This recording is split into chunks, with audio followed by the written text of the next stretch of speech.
क्या आप कल्पना कर सकते हैं एक ऐसे भारत की जिसमें इसके सबसे पवित्र स्थानों में से एक गंगोत्री भारत का हिस्सा ना हो, और अगर हो भी तो इसके बिल्कुल पास ही चीन की सैन्य चौकी हो। एक्चुअली इतिहास की कुछ घटनाएं अगर नहीं हुई होती तो ये शायद काल्पनिक बात ना रहकर वास्तविकता होती। दरअसल कुछ टाइम पहले मैं एक और काम के सिलसिले में कुछ ओल्ड ब्रिटिश आर्काइव्स पढ़ रहा था, जिनमें मुझे मिले 1933 और 1935 के दो इंटरेस्टिंग आर्काइव्स जो बात करते हैं एक टेहरी तिब्बत डिस्प्यूट की, जिसमें तिब्बत ने लगभग गंगोत्री तक के भाग को क्लेम किया था। इंटरेस्टिंगली 1952 में भी इससे रिलेटेड इंडिया की राज्यसभा में एक क्वेश्चन उठाया गया था। ये सब पढ़कर मेरी क्यूरियोसिटी जागी। इस बात के अलावा और भी कई सवाल थे मेरे गंगोत्री ग्लेशियर एंड गंगा नदी के अराउंड, जिनका जवाब ढूंढने मैंने डिसाइड किया वहां जाने का। And so I pack my bags and पहुंच गया देहरादून। तो ये है देहरादून, उत्तराखंड का सबसे बड़ा शहर एंड यहाँ की विंटर कैपिटल। यहाँ से हम शुरू करेंगे अपना trek to the origins of Ganga river. Trek शुरू करने से पहले 3 सवाल, जिनके जवाब हम ट्रैक के दौरान ढूंढने की कोशिश करेंगे, which will hopefully make this journey even more constructive and fruitful. तो पहला सवाल, आखिर क्या है गंगोत्री ग्लेशियर और क्या बनाता है इसको खास? दूसरा सवाल, क्यों माना जाता है गोमुख के अराउंड एरिया को गंगा नदी का स्टार्टिंग पॉइंट? और तीसरा सवाल, ये माना जाता है कि गंगा नदी आकाश से गिरकर और शिवजी की जटाओं से होकर पृथ्वी पर आती है, तो क्या इसका कोई ज्योग्राफिक रिप्रेजेंटेशन या प्रतीक भी देखने को मिलता है क्या? So just about morning setting in Dehradun and we are headed to our trek. सुबह के बज रहे हैं 6:30। हम हैं देहरादून में और यह है टेम्पो जो लेकर जाएगा हमें गंगोत्री तक, जहां से शुरू होगा हमारा ट्रैक। यहां से करीब 12 घंटे लगने चाहिए टू गंगोत्री। वैसे उत्तराखंड का राज्य 2 भाग में बटा है, गढ़वाल और कुमाऊं। इनकी भौगोलिक भिन्नताओं पर कभी और बात करेंगे, पर अभी हम हैं इसके गढ़वाल के भाग में। हमारे इस रास्ते पर पहला मेजर पॉइंट आता है खूबसूरत मसूरी का हिल स्टेशन। लगभग 6500 फीट पर बसा मसूरी का ये खूबसूरत शहर देहरादून से सिर्फ 1 घंटा दूर है। मसूरी से हम गंगा नदी को अभी बस थोड़ी देर में ज्वाइन करेंगे, जो यहाँ से 4 घंटा दूर बन रही है देवप्रयाग में, जहाँ नीचे सामने से अलकनंदा नदी एंड ये है भागीरथी नदी। कॉन्फ्लुएंस हो रहा है, बन रही है गंगा नदी। भागीरथी नदी निकलती है गोमुख से, जो स्टार्टिंग पॉइंट है गंगा नदी का। वो क्यों, हम आगे अपनी इस नदी की जर्नी में देखेंगे। जबकि अलकनंदा नदी 4 धामों में से एक बद्रीनाथ के आगे सतोपंथ ग्लेशियर से निकलकर 4 प्रयागों से होते हुए यहाँ पहुंचती है। एंड इंटरेस्टिंगली पर्वत की एक बहुत बारीक श्रृंखला इन दोनों ग्लेशियर्स को डिवाइड करती है एंड इनको कनेक्ट करता है कालिंदी खाल माउंटेन पास, जिसकी कहानी हम कभी और डिस्कस करेंगे। देवप्रयाग से पहले गंगा की ओरिजिनल स्ट्रीम भागीरथी नदी पहुंचती है टेहरी, जहां है 260.5 मीटर ऊंचा इंडिया का सबसे बड़ा टेहरी डैम, और जिसके 52 स्क्वायर किलोमीटर के रिजर्वॉयर की वजह से बनी है ये खूबसूरत टेहरी लेक। और यहीं पर है इंडिया का सबसे लंबा सस्पेंशन ब्रिज, डोबरा शांति ब्रिज। दरअसल 1804 में गुरखा आर्मी ने गढ़वाल राज्य पर कब्जा कर लिया था, पर बाद में आफ्टर एंग्लो गुरखा वॉर और 1815 की ट्रीटी ऑफ सिरमौली के साइन होने के बाद ब्रिटिश ने ईस्ट गढ़वाल और कुमाऊं के भाग को अपने एम्पायर में मिलाया और वेस्ट गढ़वाल को टेहरी के ओरिजिनल रूलर को वापस कर दिया था, जो कहलाया टेहरी गढ़वाल स्टेट, एंड जिसकी सीमाएं प्रेजेंट डे गंगोत्री के अलावा और उत्तर में ट्रांस हिमालय भाग तक जाती थी, जिसमें पड़ती है नीलांग और जडांग घाटियां। बड़े ग्लेशियर से भरपूर होने के साथ साथ हिमालय का ये भाग तिब्बत के साथ एक इम्पोर्टेंट व्यापार मार्ग पर भी पड़ता था और बहुत समृद्ध था, और इसी के काफी भाग पर 1914 में तिब्बत ने अपना अधिकार जमाया। वैसे टेहरी डैम बनने के बाद ओल्ड टेहरी का शहर तो डूब गया था, एंड इन लिeu ऑफ दिस तब थोड़ा ऊपर एट 1750 मीटर्स बसाया गया था न्यू टेहरी का टाउन। यहीं पर खटलिंग ग्लेशियर से आ रही विलंगना नदी भी भागीरथी में आकर मिलती है। मीनवाइल अपने रास्ते पर चलते हुए हम गंगोत्री के रास्ते पर देहरादून से चले हैं, मसूरी क्रॉस किया है और नौल्टी के पास जा रहे हैं अभी। सामने फ्रूट ऑर्किड्स एंड इनफैक्ट नीचे भी फ्रूट ऑर्किड्स हैं, most likely Apple but not pure, and the beautiful views of the valley. इसके बाद हम फाइनली गंगा नदी से आकर मिलते हैं चिन्याली सोर पे एट नेशनल हाईवे 34, जहां न्यू टेहरी से आ रहा रास्ता भी जुड़ता है। वैसे चिन्याली सोर में ही एक एयर लैंडिंग स्ट्रिप भी है। तो करीब 4 घंटे हुए हैं चले हुए देहरादून से, still a long way to go. अभी भी सिर्फ 1500 मीटर पे ही है, 1000 मीटर पे देहरादून था ऑलमोस्ट, तो सिर्फ 500 मीटर ऑल्टीट्यूड हमारे राइट में फ्लो कर रही है भागीरथी नदी, बट अभी दिखाई नहीं दे रही होगी because the valleys that are carved by this Bhagirathi Nadi, which is the original stream of Ganga Nadi, are pretty deep. और ये एक मेजर डिफरेंस है between several valleys of Himalayas and Uttarakhand की कई वैलीज के बीच। तो आगे चलते हैं, लॉन्ग वे टू गो।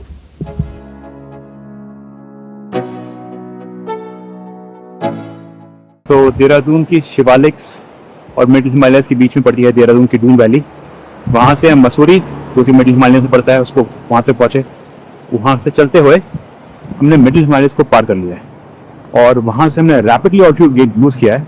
अब हम 1000 मीटर पे हैं और सामने है भागीरथी नदी, बिल्कुल रिवर बेड पे आ गए हैं। यहाँ से अब ऑल्टीट्यूड गेन करेंगे और पहुंचेंगे ग्रेट हिमालयन रेंज पे, अगेन गेनिंग ऑल्टीट्यूड। तो चलते हैं आगे। दरअसल गंगा नदी निकलती है ग्रेटर हिमालयन रेंज या हिमाद्री पर्वत श्रृंखला से, जहां हम जा रहे हैं और जिसमें दुनिया की सबसे ऊंची चोटियां भी पड़ती हैं, इंक्लूडिंग एवरेस्ट। हालांकि यहां तक आते आते इनकी ऊंचाई कुछ कम जरूर हो जाती है और इसके दक्षिण में जहां से हम आ रहे हैं पड़ती है मिडिल हिमालयस या हिमाचल पर्वत श्रृंखला, जिसमें इंडिया के कई पॉपुलर हिल स्टेशंस जैसे मसूरी पड़ते हैं। अब इन दोनों लगभग समांतर पर्वत श्रृंखलाओं के बीच कहीं कम कहीं ज्यादा गैप्स हैं और इसीलिए अपने गंगोत्री के रास्ते में मसूरी के थोड़ा बाद हम पहले रैपिडली ऑल्टीट्यूड लूज करके इसी गैप में पहुंचते हैं, जहां पर हम भागीरथी नदी के लगभग साथ साथ चलते हैं और जहां मिडिल हिमालयाज और ग्रेटर हिमालयाज दोनों की ट्रांजिशन के बीच में पड़ता है यहाँ का सबसे बड़ा टाउन उत्तरकाशी, बिजी टाउन और ब्यूटीफुल टाउन ऑफ उत्तरकाशी। उत्तर की काशी या उत्तरकाशी नाम इसीलिए पड़ा है क्योंकि यहाँ एक तो है बाबा विश्वनाथ मंदिर और दूसरा काशी की तरह ये शहर भी बसा है गंगा या भागीरथी नदी के किनारे, जहाँ दो नदियां वरुणा और अस्सी इसमें मिलती हैं। इसके अलावा उत्तर काशी के पास ही पड़ता है जोशियारा बराज। वैसे जैसे काशी के पास गंगा नदी उत्तर की तरफ घूमती है, वैसे ही यहाँ उत्तर काशी के पास भागीरथी नदी दक्षिण की तरफ घूमती है और यहाँ से 30 किलोमीटर पहले पड़ता है धरासू, जहाँ से यमुनोत्री 4 धाम की तरफ एक कट जाता है और उत्तर काशी से आधा घंटा दूर पड़ता है गंगोत्री से भागीरथी के रास्ते पर बना पहला डैम एट मनेरी विलेज, भागीरथी नदी के किनारे। यहाँ पे रुके हैं एक लंच ब्रेक के लिए। छोटा सा विलेज है, ग्रेटर हिमालयन रेंजेस पे एंटर करने वाले हैं, जहाँ पे आएगा Harsil valley, beautiful Harsil valley. यहाँ से विलेज के अंदर का रास्ता, and this is Maneri village. 1650 metre पे आ जाएंगे और यहाँ से हम ट्रैवल करेंगे within greater Himalayan ranges. Altitude काफी तेजी से गेन होता है यहाँ से।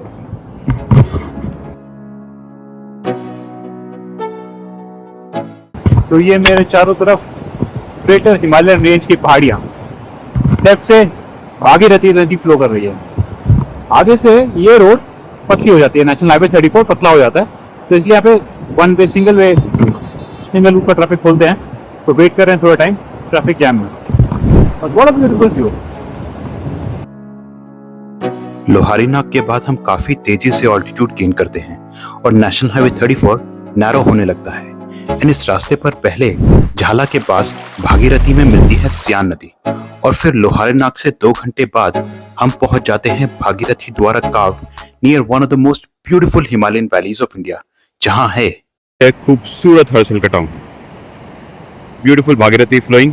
क्या ही खूबसूरत टाउन है ये हर्सिल का। ये नेशनल हाईवे 34 जो सीधा गंगोत्री जाता है।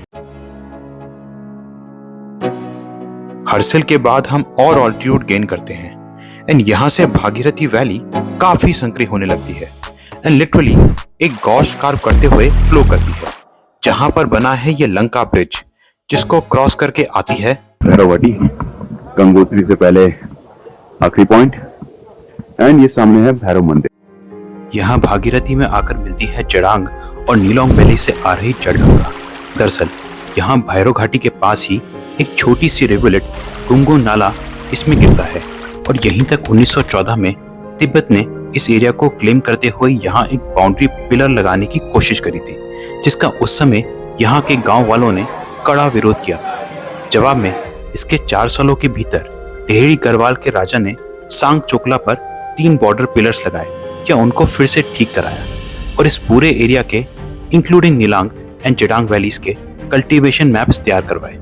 एंड सो अगर इस हिसाब से नक्शे को देखें तो तिब्बत ने 1914 से जिस भूभाग को क्लेम करना शुरू करा वो बॉर्डर आज के नेशनल हाईवे 34 और गंगोत्री के साथ से जाता था एंड गंगोत्री ग्लेशियर का हिस्सा भी इसमें पड़ता था और जो काफी अंदर की तरफ था टेहरी गढ़वाल राज्य और तिब्बत के बॉर्डर से। इसके बाद 1921 में तिब्बत की नेबरिंग प्रोविंस के डिस्ट्रिक्ट कमिश्नर ने टेहरी के राजा को पत्र लिखकर इस डिस्प्यूट को रिजॉल्व करने को कहा, पर अगले ही साल तिब्बत ने नीलांग और जड़ांग के लोगों से टैक्स वसूलना भी शुरू कर दिया। ये सब देखकर 1924 में ब्रिटिशर्स ने एक बाउंड्री कमीशन अपॉइंट किया एंड जिसकी पहली बैठक 1926 में यहीं गुमगुम नाला के पास हुई। भैरव घाटी के बाद भागीरथी वैली फिर खुलने लगती है और बस इसके 6 किलोमीटर बाद ही आता है उत्तराखंड के 4 धामों में से एक और हमारा आज का फाइनल डेस्टिनेशन गंगोत्री। छोटा पर काफी खूबसूरत टाउन है गंगोत्री 4 धाम का। कल का दिन हम गंगोत्री में ही स्पेंड करेंगे। इस यहाँ पर है एटलीस्ट 7 जगह जो हम देखेंगे। तो ये है Gangotri, beautiful Gangotri, greater Himalayan ranges के बीच में लोकेटेड।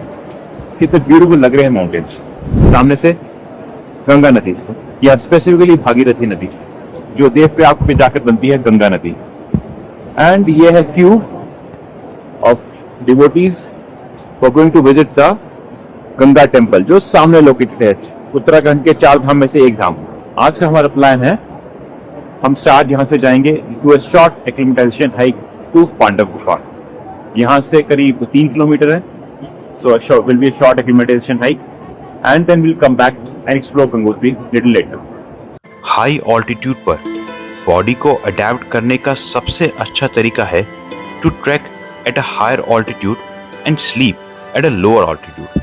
पर इससे पहले हम गए अपनी गंगोत्री की सबसे पहली एंड मोस्ट इम्पॉर्टेंट जगह जो है गंगा देवी का गंगोत्री 4 धाम मंदिर। Starting with the acclimatization hike to Pandav Gufa, यहाँ से करीब 3 किलोमीटर।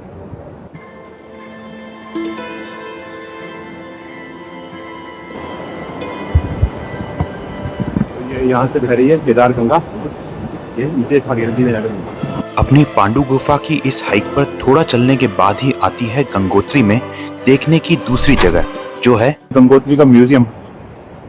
बनवाया था स्वामी सुंदरानंद जी ने, जो थे शिष्य स्वामी तपोवन महाराज जी के थे। समाधि है स्वामी सुंदरानंद जी की। दरअसल गंगोत्री और तपोवन में 70 साल से भी पहले रहते थे तपोवन जी महाराज। अब इनके नाम से तपोवन का नाम पड़ा या वाइस वर्सा ये तो नहीं पता, पर इनके 2 शिष्य थे। एक स्वामी चिन्मयानंद जी जो समाज सेवा में चले गए थ्रू हिज फेमस चिन्मयान मिशन, और दूसरे स्वामी सुंदरानंद जी जिन्होंने हिमालय और प्रकृति को एक्सप्लोर किया। वो खुद भी एक बहुत अच्छे माउंटेनियर थे। ये म्यूजियम उन्हीं के द्वारा बनवाया गया है, जहां उनके द्वारा खींची गई फोटोज और लिखी गई बुक्स डिस्प्लेड हैं। And this is a treasure ट्रॉफ of information about the Himalayas and its people through time। इस म्यूजियम के बाद आती है गंगोत्री 4 धाम की तीसरी जगह जो है सूर्यकुंड। गंगोत्री में सूरज की पहली किरण यहीं पे पड़ती है, इसलिए इसको बोलते हैं सूर्यकुंड। सूर्यकुंड के बाद आता है गौरीकुंड जो पौराणिक महत्व के अलावा एक विजुअल डिलाइट भी है, जहां नदी एक खूबसूरत गॉर्ज कार्व करती है। तो पांडु गुफा के रास्ते पर है और ये राइट से जा रहा है नेशनल हाईवे 34 जो लेके कल हम आए थे। ब्यूटीफुल रास्ता कवर्ड बाय चीड़ ट्रीज ऑल अक्रॉस। गौरीकुंड से आगे चलकर फाइनली आती है पांडु गुफा, जहां यह मान्यता है कि पांडव अपनी गंगोत्री यात्रा के दौरान रुके थे। वैसे अभी यहाँ पर एक साधु रहते हैं। यहाँ से वापस आकर हमने विजिट करी गंगोत्री की ब्यूटीफुल मार्केट प्लेस, जो कि काफी एक्सटेंसिव एंड बिजी है।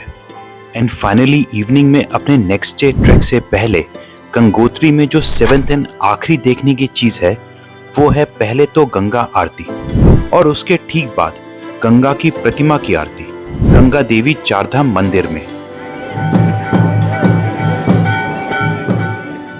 After which we called it a day. So beautiful morning times in Gangotri. Beach से Bhagirathi river flowing in its full vigor. Sun is coming behind those high peaks. इस तरफ हम जाएंगे। आज हम स्टार्ट करेंगे अपना trek to Gomukh and Tapovan. Day 1 trek I think around 500 meters या 400 meters altitude gain करेंगे आज। So let's see how it goes. तो ये सामने है गंगोत्री से कुछ ब्यूटीफुल पीक्स का व्यू। अगर हम यहाँ से शुरू करें तो जस्ट सामने वो दिखाई दे रही है मैत्री पीक, 6720 मीटर 6750 मीटर की पीक है वो। उसके राइट में ये है चतुर्भुज, ये है 6600 मीटर से ऊंची पीक। एंड उसके भी राइट में हल्की सी बादलों से ढकी हुई वो है Sudarshan peak. It's around about 6550 metres peak.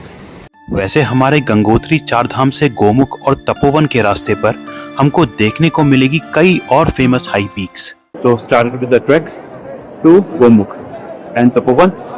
Day 1 नीचे गंगा माँ का टेम्पल एंड सामने जाएंगे हम। We can see some peaks from here. Sudarshan peak.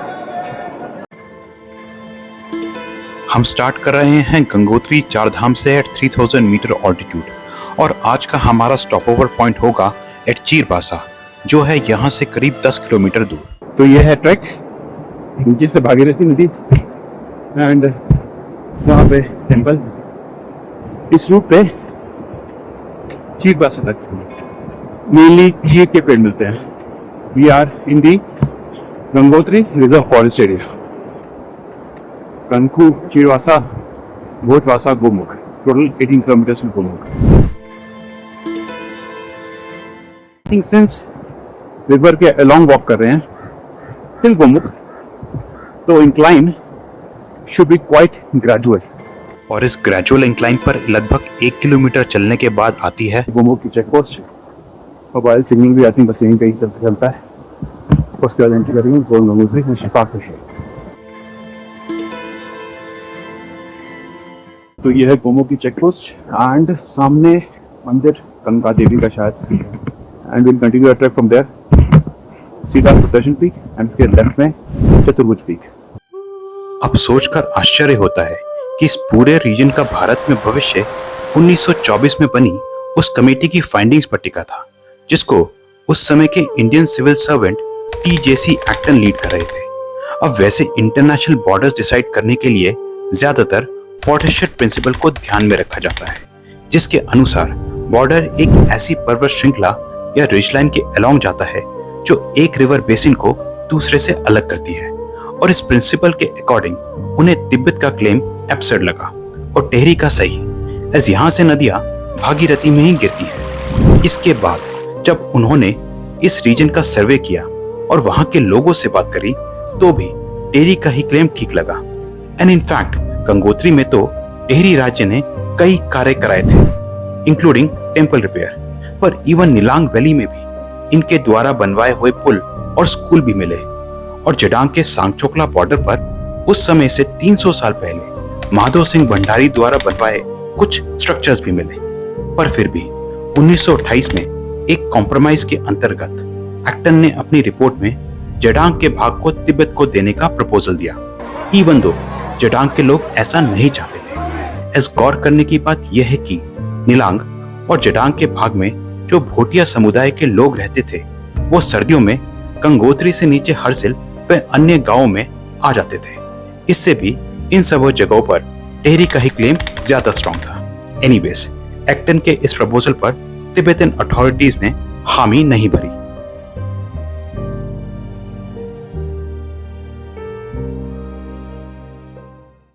तो वो चेक उसके बाद ट्रैक अगेन। तो time to answer one of our questions.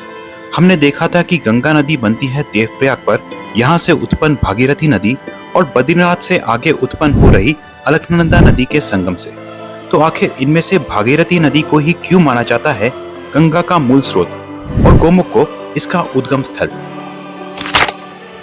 पौराणिक कथाओं के अलावा इसकी प्रमुख वजह यह है कि इन मोस्ट केसेस जब किसी भी नदी की दो मेजर रिवर स्ट्रीम्स मिलती हैं तो उस नदी का कॉन्फ्रेंस पॉइंट या उद्गम स्थल वही कहलाता है जो इसके कॉन्फ्रेंस पॉइंट से सबसे दूर होता है। जैसे इस केस में गंगोत्री ग्लेशियर सतोपन ग्लेशियर के कंपैरिजन में देवप्रयाग से ज्यादा दूर है, तो इसीलिए यह है गंगा नदी का उद्गम स्थल। इसके ग्लेशियर को और डिटेल में जानेंगे आगे। Beautiful views. हालांकि ट्रैक लार्जली ओपन है इन द सेंस कि पेड़ नहीं है, यहाँ पर धूप काफी तेज है, but beautiful views surrounded by beautiful Himalayas. The path is pretty well made and broad. In fact, कोनी भी जा सकता है, इतना broad है। तो ये rest point now, rest point के बाद starting again. I think around rest point पे distance is around 40% we have covered 4 kilometers. And around 40% of the trek है, maybe around 45%. to Chirwasa. Altitude 3 to 50 meters. Since आज हम 10 kilometre के track पे सिर्फ 500 या 550 मीटर का ऑल्टीट्यूड ही gain करेंगे टिल चीरपासा, सो आज की हमारी हाइक इज क्वाइट ग्रेजुअल। तो अभी 1 किलोमीटर और बचा हुआ। We are at 3450 meters. 50 metre to 100 मीटर ऑल्टीट्यूड और गेन करना है, सीधा ट्रैक।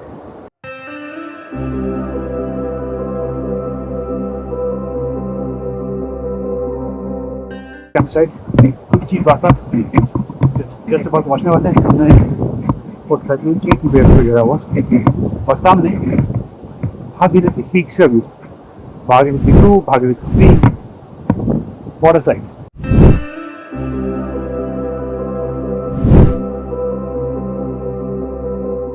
तो यह है चीरपासा, ये हमारी campsite. Camps are placed at 3550 meters। आज का टोटल डिस्टेंस था लगभग 11.5 किलोमीटर का। कल सामने से हम जाएंगे टू भोजवासा, अराउंड 5 किलोमीटर का ट्रैक होगा, अबाउट 3850 मीटर का ऑल्टीट्यूड। सामने Bhagirathi 2 and Bhagirathi 3 peaks, and right से फ्लो कर रही है भागीरथी नदी खुद। चीरपासा नाम इसलिए क्योंकि पीछे अगर हम देखें तो हमारे चीर के पेड़ हैं, इसलिए साइड का नाम है चीरपासा। थोड़ा भागीरथी नदी के रिवर बेड की तरफ चलते हैं।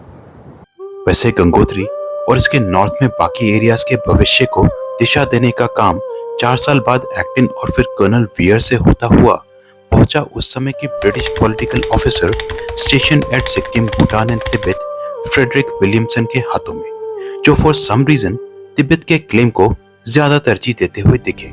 And in लिeu of Tibet giving up it's claim over Gangotri, उन्होंने नीलांग और जटांग को तिब्बत को सौंपने की रिकमेंडेशन करी।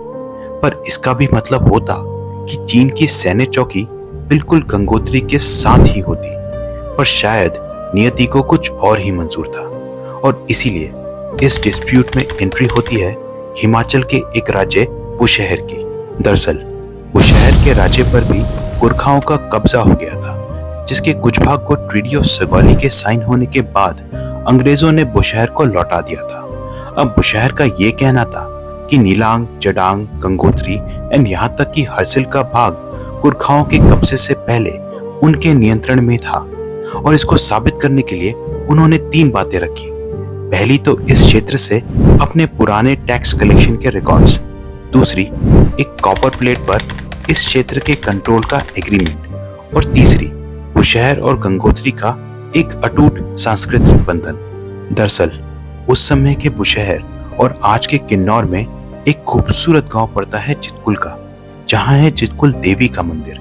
और प्राचीन काल से आज तक चितकुल देवी को ऑलमोस्ट हर वर्ष ऊंचे लमखागा पास के अक्रॉस हरसिल वैली में मुकबा गांव में लोकेटेड गंगा देवी के शीतकालीन मंदिर में ले जाया जाता रहा है, जिससे बुशहर ने अपना इस एरिया पर क्लेम रखा। तो what a sight, just my camp site, Chirbasa की कैंप साइट के पास ब्यूटीफुल साइट, भागीरथी नदी flowing in its full figure, और सामने भागीरथी पीक्स, भागीरथी 2 लेफ्ट में और भागीरथी 3 राइट में, लुकिंग सो मैजेस्टिक। पीछे sun is about to set, maybe an hour or so, and it's casting beautiful light on those peaks.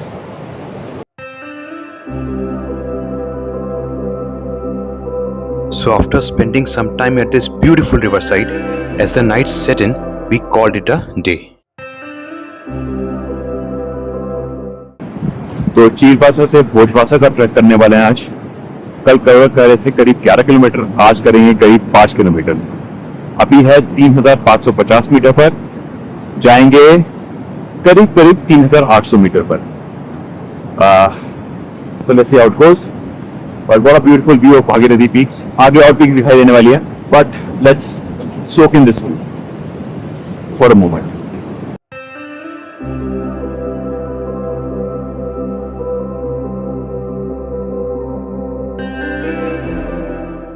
Started. Day 2 of trek. पीछे तक खूबसूरत भागीरथी नदी, सामने भागीरथी पीक्स, ब्यूटीफुल। सामने वो ट्रैक जो हम लेंगे,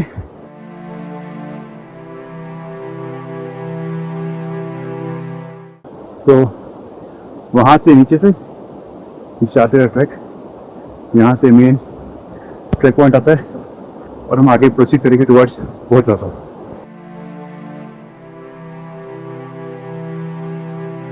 चीरबासा की ही तरह हमारा आज का भोजबासा का 5 किलोमीटर का ट्रैक भी is also largely well made and with gradual elevation gain. तो मतलब ब्रेक पॉइंट 1 किलोमीटर चल लिए हैं, 4 किलोमीटर भी और बचे हैं, एंड हम हैं 3715 मीटर्स पे, 135 metres more to go for today. ये एक रिवर्सिंग क्रॉस करके शेयर्ड एरिया के अंदर बैठे हैं।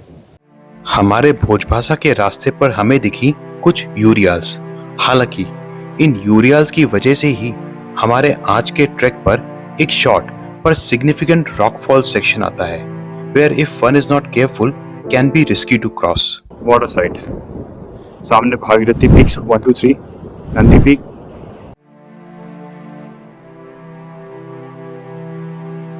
तो रॉकफॉल सेक्शन को क्रॉस करके एंड देन एक छोटी वाटर स्ट्रीम क्रॉस करके हमें फाइनली दिखाई देती है हमारी आज की कैंप साइट भोजबासा।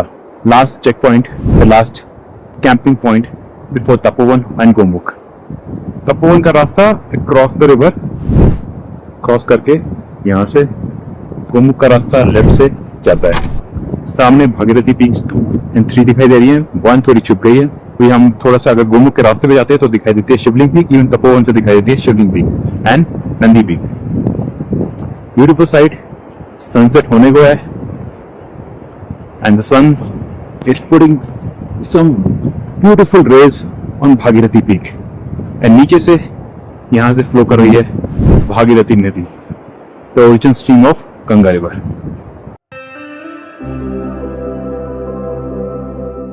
तो ये है हमारी भोजबासा की कैंप साइट, राइट से भागीरथी नदी फ्लो कर रही है, will go to the river side shortly. सामने भागीरथी पीक्स दिखाई दे रही हैं। भोजबासा जो भोज के ट्रीज से सराउंडेड प्लेस, तो छोटे छोटे भोज के trees you can see over there, इसलिए साइड का नाम पड़ा है भोजबासा। इन ट्रीज की 2 खासियत है। पहले पुराने जमाने में इन ट्रीज की जो बार्क्स होती थी उनको लिखने के काम लिया जाता था, और दूसरा ट्री लाइन, जो माउंटेन में जो ट्री लाइन है, ये ट्री लाइन का आखिरी पॉइंट है, इसके बाद से ट्री लाइन खत्म हो जाती है। तो भोजबासा के पेड़ जहां भी दिख जाए उसके बाद there is no tree line, तो यहाँ के आगे, यहाँ से आगे there is no tree line in this region. Bhojbasa में 4 चीजें हैं टू स्पेंड टाइम। एक तो है GMN का गेस्ट हाउस, जहां है एक restaurant and where you can even get a bed and a shower.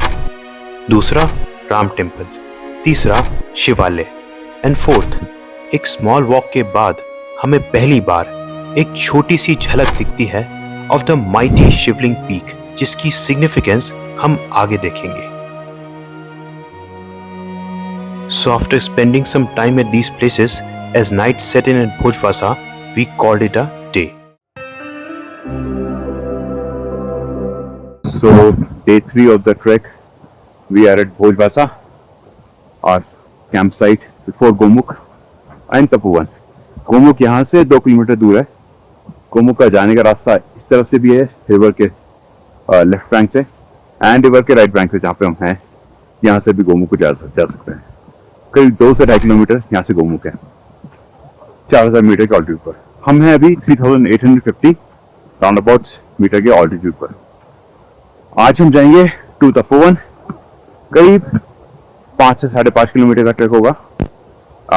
2.5 kilometers of vertical incline, almost 70 degrees, and 3 kilometers of moderate or gentle incline. Beautiful mornings.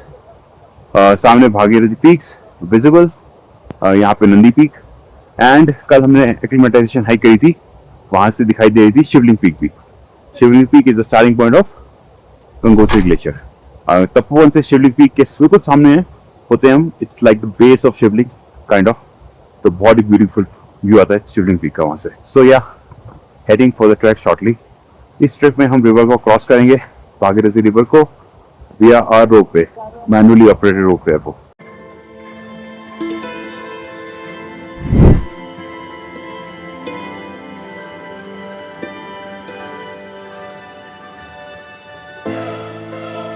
Bhagirathi नदी को cross करने के बाद इस पूरे ट्रैक पर आज हम पहली बार इसके लेफ्ट बैंक पर चलेंगे और हमारा तपोवन का आज का ट्रैक लगभग 5.5 किलोमीटर का बनता है, जिसको हम 2 हाफ्स में डिवाइड कर सकते हैं। और भागीरथी पीक्स के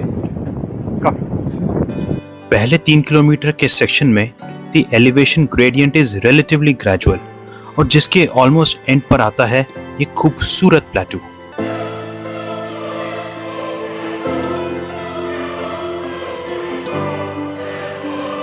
इसके बाद आता है हमारा 2.5 किलोमीटर का सेकंड सेक्शन, जहां से एलिवेशन प्रोफाइल और स्टीप होना शुरू होता है। So, route to Gomukh and Tapovan for a beautiful sight. Tree lines are now over.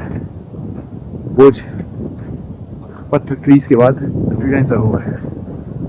What a sight. इस सेक्शन में आती है एक रिवर क्रॉसिंग। ये रिवर नीचे भागीरथी में मिल रही है और वहां से कहीं से ऊपर से आ रही है। तपोवन से आ रही इस रिवर की सिग्निफिकेंस हम वहीं पर जाकर देखेंगे, और फिर दिखाई देता है हमें दूर से गोमुख, जिसको हम कल दोबारा और पास से देखेंगे। इसके बाद एलिवेशन और स्टीप होती है और एंड में तो ऑलमोस्ट 70 डिग्रीज की ही हो जाती है, जिस पर चढ़कर फाइनली आता है Tapovan. Look at those flat grounds. एक पहाड़ पार करके इस तरह के फ्लैट ग्राउंड आते हैं तपोवन में। नीचे से बह रही है आकाशगंगा नदी। 14,000 प्लस फीट पर लोकेटेड 2.5 स्क्वायर किलोमीटर में फैला तपोवन का रिलेटिवली फ्लैटिश ग्राउंड दरअसल माइटी शिवलिंग पीक का बेस है, जहां से निकलती है ये नदी, जो तपोवन से बहकर नीचे भागीरथी को ज्वाइन करती है। और इस नदी का नाम है आकाश गंगा, जो पौराणिक कथा के अनुसार आकाश से गिरकर और शिवजी के जटाओं से होते हुए पृथ्वी पर आती है। तो यहाँ ये शिवलिंग पर्वत है शिवजी का प्रतीक, जहां से निकलकर नीचे जा रही है ये आकाश गंगा। कुछ लोग इसको भी गंगा का ओरिजिनल स्रोत मानते हैं। वैसे ज्यादा दूरी नहीं है भागीरथी और आकाश गंगा के उद्गम स्थल में। वो सामने जहाँ इंडियन फ्लैग होस्टेड है, तपोवन का highest point, kind of 4,450 type का वो वाला पॉइंट। राइट में मौनी बाबा का आश्रम है और वहाँ दूर वहाँ है हमारी कैंप साइट। शिवलिंग के अलावा तपोवन से और भी बहुत सारी पीक्स एंड पूरे गंगोत्री ग्लेशियर के बेस्ट व्यूज मिल सकते हैं, पर हमारे ऑलमोस्ट तपोवन पहुंचते ही पूरी जगह बादलों से ढक गई एंड थोड़ी ही देर में स्नोफॉल स्टार्टेड। और देखते ही देखते हमारी कैंप साइट का कलर चेंज हो गया कुछ इस तरह से। पर वो कहते हैं ना कि पहाड़ों पर मौसम का पता नहीं चलता, तो थोड़ी ही देर में मौसम खुला एंड अलग रंगों के साथ the Shivling peak shown in its full glory. और उस दिन रात को इस सफेद पीक के अंडर द स्टार्स दिखे कुछ अद्भुत ही नजारे, after which we called it a day. So, day 4 of the trek, a beautiful Tapovan। यहाँ से कुछ 6000 मीटर से ऊंची पीक दिखाई दे रही है। सामने ऑफ कोर्स शिवलिंग 6540 मीटर्स, उसकी जस्ट पीछे मेरू पर्वत साउथ, मेरू पर्वत नॉर्थ, दोनों 6500 प्लस पीक्स। शिवलिंग के इस तरफ नंदी पीक, सिंस शिव जी है तो नंदी भी साथ में होते हैं। That's about close to 6000 meters, little under 6000 meters. यहाँ पे आते हैं तो मैत्री पीक लेफ्ट में एंड सुदर्शन पीक राइट में, जो हमको गंगोत्री से भी दिखाई दे रही है। एंड सामने of course Bhagirathi peaks 3, 2, 1 and Bhagirathi peak के साथ में ही है तो मंदिर पीक, वो भी again 6500 meters plus peak. Tapovan की एक साइड से गंगोत्री ग्लेशियर के अमेजिंग व्यूज मिलते हैं। गंगोत्री ग्लेशियर लगभग 30 किलोमीटर लंबा एक वैली शेप्ड ग्लेशियर है, जो इंडिया का दूसरा सबसे बड़ा एंड ग्रेटर हिमालयन रीजन का सबसे बड़ा ग्लेशियर है, having a volume of 27 cubic kilometre. वैसे glaciers can also be called rivers of ice, जो अपने वेट और ग्रेविटी की वजह से स्लोली मूव करते हैं। एंड जैसा एक नदी के साथ होता है, इस मेन ग्लेशियर में 7 की माउंटेन पीक्स के ट्रिब्यूटरी ग्लेशियर्स इसको फीड करते हैं एंड जिनके बारे में और अच्छे से जानते हैं। तो यह है गंगा का स्टार्टिंग पॉइंट गोमुख, जो अभी हम थोड़ी देर में देखेंगे, एंड जिसके ठीक पीछे है ये गंगोत्री ग्लेशियर। अभी हम हैं यहाँ तपोवन में, जो लोकेटेड है ठीक इस ग्लेशियर के ऊपर on it's left bank, and ये बेस है शिवलिंग पीक का, जहाँ से निकलती है आकाश गंगा, जो नीचे भागीरथी में मिलती है। हमारे just across on the right bank of Gangotri glacier है रक्तवर्णा ट्रिब्यूटरी ग्लेशियर, एंड हमारे साथ ही ऑन द लेफ्ट बैंक है मेरू पीक, जो हमने तपोवन से देखी थी, और वहां से आ रहा है मेरू ट्रिब्यूटरी ग्लेशियर। इसके बाद अगेन हमारे अक्रॉस जहां हमें भागीरथी पीक्स दिखाई दे रही थी, वहां से आता है चतुरंगी ट्रिब्यूटरी ग्लेशियर। साथ ही है तपोवन की ही तरह दो at a higher altitude beautiful Nandanvan. Chaturangi glacier में वासुकी और सतोपन पीक्स के ग्लेशियर्स भी कंट्रीब्यूट करते हैं, और इसके हेड वॉल पर पड़ता है कालिंदी खाल माउंटेन पास, जो कनेक्ट करता है गंगोत्री और सतोपन ग्लेशियर्स को। अभी आगे और डिटेल में देखेंगे। अब अगेन गंगोत्री ग्लेशियर के लेफ्ट बैंक पर आता है कीर्ति ग्लेशियर, जहां है केदारनाथ डोम और केदारनाथ पीक्स, एंड इसके हेडवॉल पर है कीर्ति स्तंभ, जो इसको चोरावरी ग्लेशियर से अलग करता है, एंड जहां से निकलती है मंदाकिनी नदी, एंड इसके नीचे ही है केदारनाथ का तीर्थ। वैसे मंदाकिनी नदी अलकनंदा नदी से मिलती है रुद्रप्रयाग में। कीर्ति ग्लेशियर के सामने पड़ता है स्वचंद पीक से आ रहा स्वचंद ग्लेशियर, जिसके साथ ही पड़ता है मेहंदी ग्लेशियर, एंड जिसके हेडवॉल पर है जानुकूट पीक। ये पीक इस ग्लेशियर को सेपरेट करती है भागीरथी खड़क ग्लेशियर से। मेहंदी ग्लेशियर के ठीक सामने पड़ता है घनोहिम ग्लेशियर, एंड जहां है सुमेरु पर्वत। फाइनली गंगोत्री ग्लेशियर टर्मिनेट होता है दुनिया की एक बहुत ही स्पेशल पीक चौखंबा पर, जिसका नाम पड़ता है इसकी 4 मेन समिट पीक्स की वजह से, जिनमें सबसे ऊंची पीक है 7138 मीटर्स। ये पीक ग्लेशियर के राइट बैंक पर चौखंबा कोल एट 6053 मीटर से शुरू होती है, और एक 10 किलोमीटर की रिज इसको ग्लेशियर के लेफ्ट बैंक पर एट 6638 मीटर्स की पीक से एंड करती है। इस 10 किलोमीटर की रिज में 3 किलोमीटर का सेक्शन ऐसा भी है जो पूरा 7000 मीटर से ऊंचा है।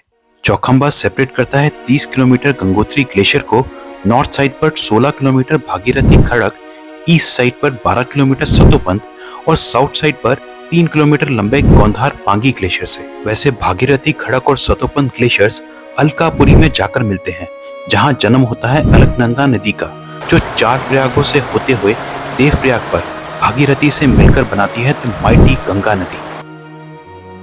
तपोवन से 1 घंटे के स्टीप डाउनहिल के बाद फाइनली आ गया तो ये है Gomukh, the origin of Ganga. यहाँ से निकल रही है गंगा नदी, यहाँ से शुरू होकर वहाँ शिवलिंग पीक के साथ से जो गंगा तक जाता है। वैसे इस रीजन के डिस्प्यूट में बुशहर के भी कूदने से ब्रिटिशर्स ने ये डिसाइड किया कि पहले इसको लोकल लेवल पर ही सुलझाएं before talking with Tibet, and जिसके लिए 1934 में एक नया कमीशन बनाया गया।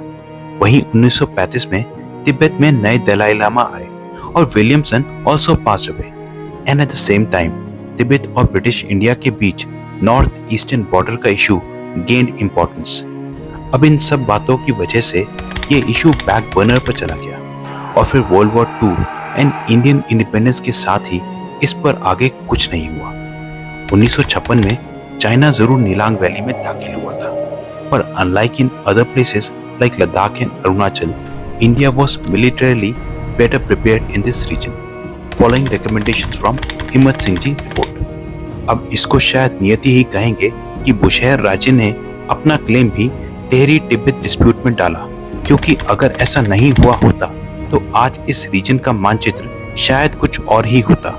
वैसे गंगोत्री से भी बड़ा ग्लेशियर है सियाचिन का, जो पड़ता है भारत के सबसे अद्भुत रीजन में, एंड जिसकी जर्नी आप देख सकते हैं इस वीडियो में नेक्स्ट।